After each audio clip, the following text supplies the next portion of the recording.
Hi, my name is Eve, and my story animated will give $1,000 to one lucky person who subscribes in the next 7 days. Tell your friends, your sister, brother, and mom to subscribe now. You see, I was born to a crazy single mother who had absolutely no idea about who my dad was. She was an ex-model and mostly hung around rich men who could meet her expensive demands. One time when I was 3, she left me alone at home to go out partying with her friends. I left the house and went to the neighbors and spent the night there, and Mom didn't have any idea. On my first day at school, I said to Mom, "Mommy, wake up! It's my first day at school." "School, huh? Who are you? Go away. Let me sleep." Yeah, I dropped myself to school on the first day and every other day because she always woke up in the afternoon. It was pretty much like I was raising her and not the other way around. Well, that was pretty much her routine until my 10th birthday. She suddenly barged into the house with a big box in her hand. Surprise! OMG, she remembered my birthday. I ran to hug her when suddenly she stopped me and said, What are you doing? Trying to ruin my dress? Stay away and listen. I have a big surprise for you." With that, she showed me the rock-sized diamond ring on her hand and told me she was gonna marry a billionaire. I thought she was being funny again, but to my surprise, she indeed got married and we shifted to a pretty big mansion in the city. But I was the happiest about finally having a dad. He appeared to be a nice, humble man. Once he ripped his pants, but then he just sewed a patch on them himself. "Oh, darling, why don't you just get a new pair?" "Oh, honey, you know I don't like spending much on myself. It's fine." I was touched by his simple way of living, something Mom knew nothing about. My only issue now was my stepsister, Olivia. She was a year older than me and looked at me like she'd eat me alive when we first met. "Hi, I'm Eve. I hope we get along well." But she just ignored me and left. What was wrong? For days, I thought she was mute, until one morning I heard her shouting at the top of her lungs. "I told you that woman was after your money, but you never listened to me." She was talking about my mom. I rushed downstairs to see what was happening. She took all the money and jewelry and everything else she could get her hands on. What? Mom had run away, leaving me behind? I was devastated and burst into tears, but then my stepdad hugged me. "Oh, sweetie, don't cry. You're gonna stay here with us." Oh my God, you're so sweet. "You're gonna stay here until I get back every single penny of all the $20,037,576.03 that your freaking mother stole." What? He was keeping me as a mortgage for his money? What a psycho! I tried to talk my way out of the situation, but he was such a cheap creep. You know my mom would never come back for me. She doesn't care for anyone but herself. "Then I'll make you work instead. I will make sure I have my money's worth back from you." Gosh, what I thought was his simple way of living turned out to be his cheap way of living. He literally licked the food off his plates and drank the last drop from the milk carton to ensure nothing was wasted. Ew, that expired last month. So what? I paid for it. He was a total psycho. No wonder his daughter was so annoyed all the time. I really wanted to get along with her, but for some reason, she always avoided me. "Hi, Olivia. Do you want to have breakfast with me?" "No." "Olivia, do you want to go shopping?" "No." "Olivia?" "No!" But I didn't even say anything. Whatever. Now I was just worried about all the work I'd have to do to repay Mom's debt. I felt like Cinderella, only this time it was the stepfather. But then I had an idea. Every time he'd ask me to do something, I'd make sure to cause trouble. Once he asked me to clean the house, and I picked up the most expensive vase that he owned, and boom. Oops! I'm sorry, it slipped. He went completely nuts and started shouting like a mad dog. "Are you kidding me? That was so expensive. Forget cleaning. Go do something else." He made me switch hundreds of different chores before he finally realized that there was nothing I could do without endangering his precious things. And now I was free to do whatever I wanted, except for leaving the house, which wasn't too bad.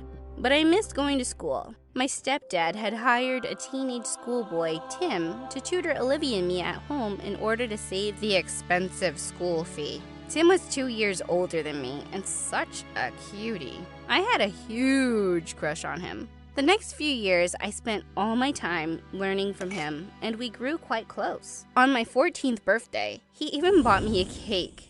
My first birthday cake ever. I was so happy that I hugged him.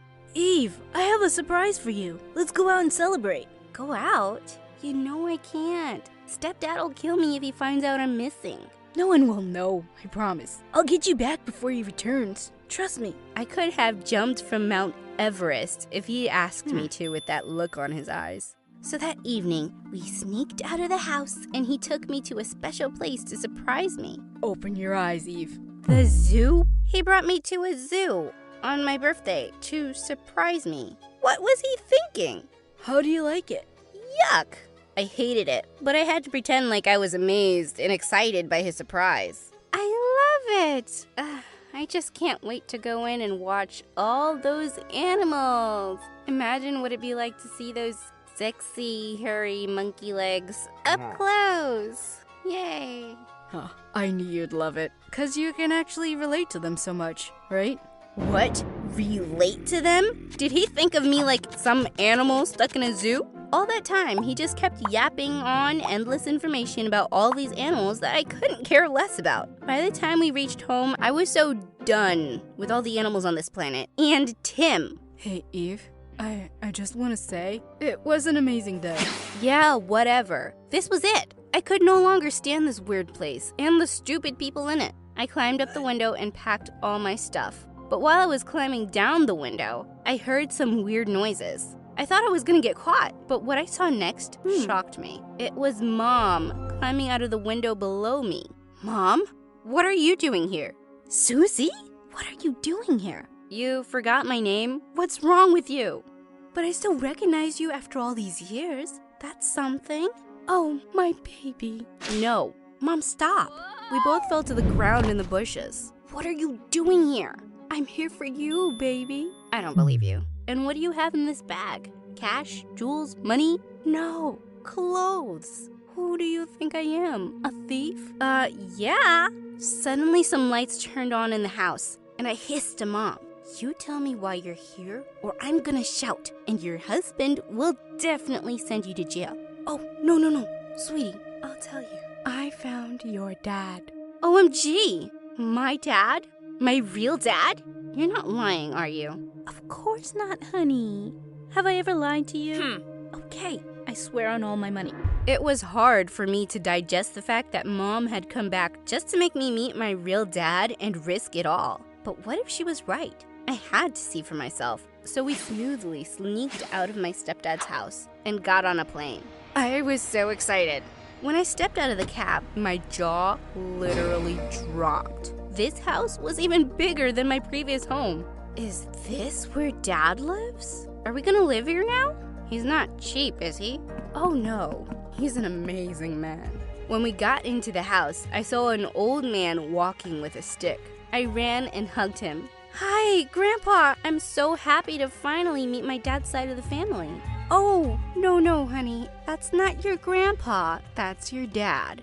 What? He couldn't be my dad. I looked nothing like him, and he was already around 80. I pulled Mom aside. Mom, how can this guy be my dad? Do you have any proof? Oh, honey, don't you believe me? Of course not.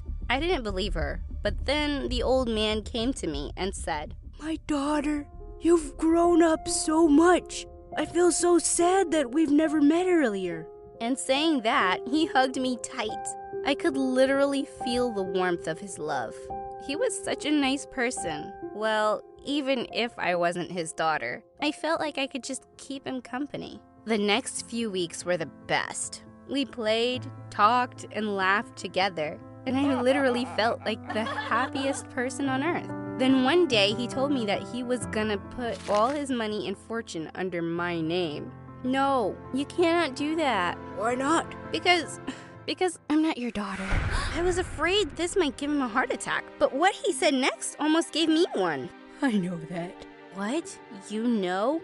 Yes, of course. That woman, your mother, I've never seen her in my life. She thinks she's fooling me, but the fact is, I don't mind it. Then why are you doing this? Oh, Eve, I've never had any kids or family. I was always so busy with work that I never married. Now I have all this money and these riches, but no one to share them with. But why me? Because you're a nice person. You've been through so much, and yet you had the courage to speak the truth and refuse all this money. I admire you for that, and I'm even more convinced now that you deserve all this. Oh, Dad! I hugged him tight. Finally, I had a person who understood me and loved me. I had someone I could call family. It's okay. You can call me Grandpa if you like. Of course, I continued to call him Dad, and he was the best dad ever. And Mom, she didn't get a penny. Dad passed away by the time I graduated school. With his inheritance, I opened several old age homes all across the country and donated the rest of the money to charity. I sold Dad's mansion and bought a cute little house, which is always full of good friends, laughter, and warmth. Things that money just can't buy.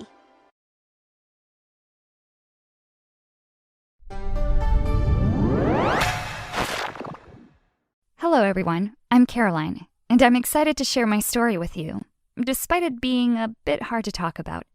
You see, in reality, I actually hate sharing things about myself with others. It's hard to explain, but have you ever felt like you just didn't like being around people, and even seeing them or talking to them gets on your nerves? Well, that's exactly how I feel every single day. You might be thinking, what a cold-hearted girl, right? But trust me, it's not like that at all. Stay with me, and I'll explain everything to you.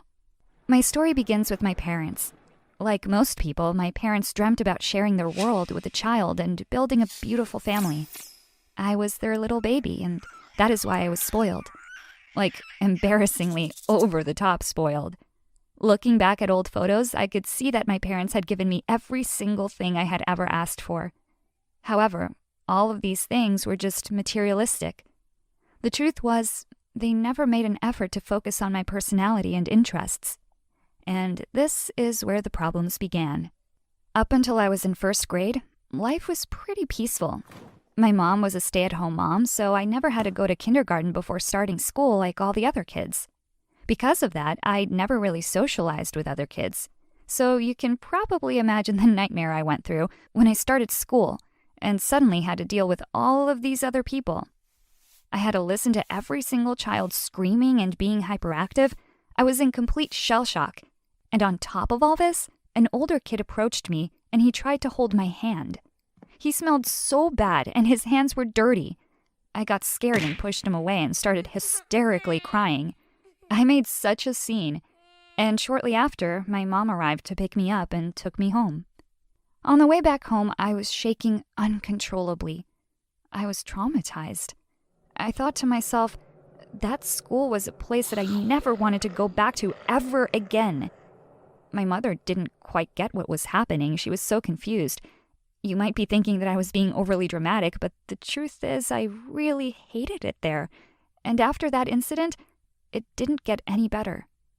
Of course, my weird behavior seriously worried my mom, and it just got worse when the school counselor called her and said that if I kept failing to engage with the other kids, the school would need to take some measures and investigate if the reasons for my odd behavior were because I was coming from an unhealthy home. They were even suspicious that I might have been getting physically abused. That really put my poor parents in an awkward position. A position where everyone thought they were mistreating me. My parents started blaming themselves for my social awkwardness and my lack of interaction with people. It was such a difficult time. My parents had done nothing wrong in raising me, and they were just absolutely clueless about why I was acting so strange. One evening, my parents and I were having dinner in peace when suddenly we heard a loud knock on the door. They were knocking nonstop. The noise was unbearable. I remember hiding behind the couch and covering my ears with my hands. When my dad opened the door, a police officer came in and said that my school's counseling committee had assigned him to run a surprise checkup to make sure I was doing okay. However, when the policeman saw me, I looked anything but okay. Anyone who saw me in that state, hiding behind the couch, cowering in fear, would have been extremely worried about me. That night, my parents were arrested and forced to spend the night in custody, and I was taken to a little room and questioned by child services. They asked me so many questions, and I was very uncooperative. Hours turned into days, and eventually they began to realize that this wasn't about my parents, and that I was just a strange kid who was quite simply afraid of everything. After that, people started talking. Rumors were going around about my parents, but most of the gossip was about how much of a weird child I was. The child who caused her parents to spend a night in prison. Unfortunately, I hated myself since I was a little child, and I hated being this weird and awkwardly quiet person, and it never went away as I got older. In fact, with time, that became my sole identity. The weirdo, quiet girl. I even used to believe that I was a bad person. I mean, if I was a good, decent person, then why hadn't I just let the social workers know that my parents had done nothing wrong? It felt like the whole world was against me, and it continued in this way until I became a teenager. I was never able to express myself, talk to people, or socialize in the slightest. I was just totally awkward all the time. Imagine feeling like there was no place you could go to when you felt sad. No place you could retreat to feel safe from the world. I felt so completely out of it. I just didn't fit in anywhere, it seemed. There was no place for me in this world. These dark thoughts haunted me all the time, and I couldn't escape from them. However, one day, I found something that gave me comfort. I started drawing, and it helped me empty out some of the negative energy I had stored inside me. Getting involved with art started helping me tremendously. Even my mom had noticed how much I enjoyed it. She encouraged me to continue, and after a while, life stopped being that harsh. In fact, lots of things got much better. I was making art and people were appreciating it. Not only my parents, but also my art teacher who expressed great admiration for my work. I finally felt like I belonged, like I'd found an outlet to express myself through. My paintings and drawings started attracting a lot of attention from everyone, and my school started displaying them in their art gallery. The more people liked my work, the more I felt I fit in. Eventually, I couldn't stop. I spent every waking moment painting, and some nights I didn't even sleep. I just painted all night long. A local gallery in our town asked me if I'd be interested in running an exhibition, and I agreed. I didn't realize the mistake I was making, though. I spent weeks preparing for it. I completely isolated myself and painted non-stop. When the day of the exhibition came, my mom took me to the gallery to set up. And as people started arriving, I started panicking. That's when I had my first panic attack. I don't remember much of what happened next, but I just know I fainted and my parents had to take me home. The exhibition I'd spent so long preparing for went to waste. I didn't even get to be there for the opening. My parents were seriously worried now. The doctor contacted my school and had them give me some time off. They said I'd had some kind of burnout and needed to rest and recuperate. For the next month, I spent all my time in bed. I didn't even paint. I just surfed the net and slept. One day, I decided to look up my symptoms, and I couldn't believe what I was reading. Why hadn't I done this earlier? It explained everything. According to the search results, I had autism. I was devastated. I'd always known there was something wrong with me, but I didn't think it could be something like autism. For the next few weeks, I just lay in bed in the dark, feeling miserable. Pretty soon, I also stopped eating. I didn't want to do anything anymore. Life felt hopeless. I was so weak I could barely even walk to the bathroom at the end of the hall. One day, my mom forced me to go for a walk with her out to the garden to get some fresh air. On the way downstairs, I fainted. My mom rushed me to the hospital, and they ran a bunch of tests. They made me stay overnight so they could monitor my health. One of the nurses was really kind to me, and I found myself opening up to her. I told her that I had autism, and she looked very surprised. She ran off to get a doctor. They came over to me and assured me that I definitely did not have autism, and that other than a weakened immune system due to lack of nutrition, I was perfectly healthy and that they just wanted to keep me in for a few nights to monitor my eating habits.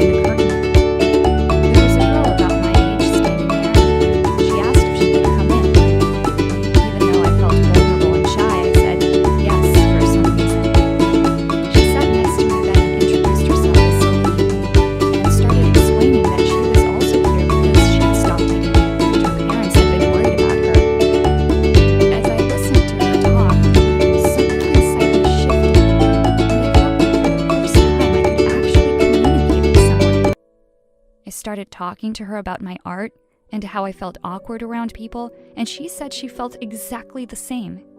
Soon we realized how much we had in common, and I went to sleep that night smiling. I finally had a friend that understood me. It was the best feeling in the world. The more I got to know Celine, the more I felt I belonged. She made me feel that I wasn't so strange after all, and that just because I'm not the most social person on the planet doesn't mean I'm any less of a person. It's honestly crazy to think I've gone all these years identifying as a weirdo, when in actual fact it's just my personality and I'm just different from other people.